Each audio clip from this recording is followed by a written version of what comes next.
सातारा जिल्हा परिषद अध्यक्षपदाच्या निवडणुकीत चांगलाच राडा झाल्याचं पाहायला मिळालं होतं। या राड्यानंतर सातारा पोलीस अधीक्षकांच्या भूमिकेवर प्रश्न उपस्थित करण्यात आलं होतं। त्यातच आज सातारा पोलीस अधीक्षक तुषार दोशी यांना सक्तीच्या रजेवर पाठवण्यात आल्याची माहिती समोर आली होती। या प्रकरणात आता नवी माहिती समोर आली आहे। पोलीस अधीक्षक तुषार दोशी यांच्या अर्जित रजेचा अधिकृत अर्ज समोर आला असून त्यांना 30 मार्च ते 6 एप्रिल या कालावधीसाठी रजा मंजूर असल्याचं स्पष्ट झालं आहे। पाहुयात या संदर्भातली सविस्तर माहिती। नमस्कार, मी जान्हवी जाधव आणि आपण पाहत आहात टाइम महाराष्ट्र। सातारा जिल्हा परिषद अध्यक्षपद निवडणुकीच्या दरम्यान मोठा राडा झाला होता। नाट्यमय ठरलेल्या निवडणुकीत भाजपने बाजी मारली होती, मात्र या दरम्यान पोलिसांच्या भूमिकेवरून मोठा वाद निर्माण झाला होता।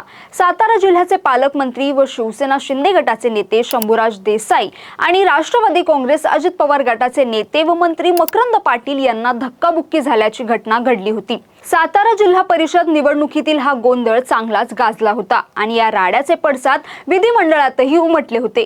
अखेर या प्रकरणी आता साताऱ्याचे पोलीस अधीक्षक तुषार दोशी यांना सक्तीच्या रजेवर पाठवण्यात आल्याची माहिती समोर आली।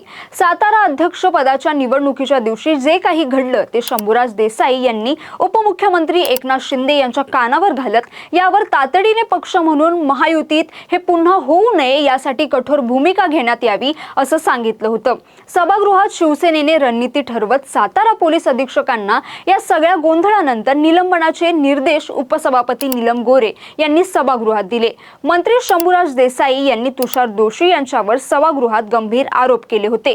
याची दखल घेत उपसभापती नीलम गोरे यांनी दोषींना तात्काळ निलंबित करण्याचे आदेश सरकारला दिले होते। उपसभापतींच्या या निर्णयावर भाजपचे नेते व मंत्री जयकुमार गोरे यांनी सभागृहात तीव्र आक्षेप नोंदवला। सभागृहाच्या कायदेशीर मर्यादा आणि प्रशासकीय प्रक्रियेचे दाखले देत ही कारवाई स्थगित करण्याची मागणी केली होती। राज्याचे मुख्यमंत्री देवेंद्र फडणवीस यांनी देखील सभापतींना निर्देश देण्याची मुभा आहे, मात्र आदेश देता येत नसल्याचं म्हटलं होतं। त्यानंतर सभापती राम शिंदे यांनी नीलम गोरे यांच्या निलंबनाच्या निर्णयाला स्थगिती देत चौकशीचे आदेश दिले। अधिवेशन संपल्यानंतर एकनाथ शिंदे, शंभूराज देसाई, दादा भुसे यांनी मुख्यमंत्र्यांच्या दालनात जाऊन पुन्हा एकदा आपली नाराजी बोलवून दाखवली होती।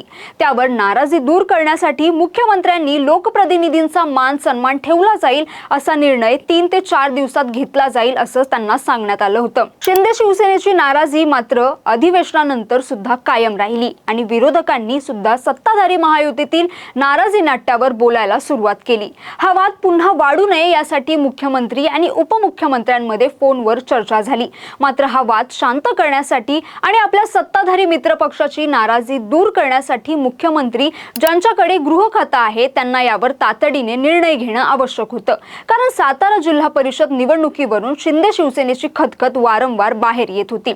शिवाय आपल्या सत्ताधारी मित्र पक्षाकडून जबरदस्तीने पोलीस दबावाचा वापर करून भाजपने सत्ता स्थापन केल्याचा आरोप होत होता।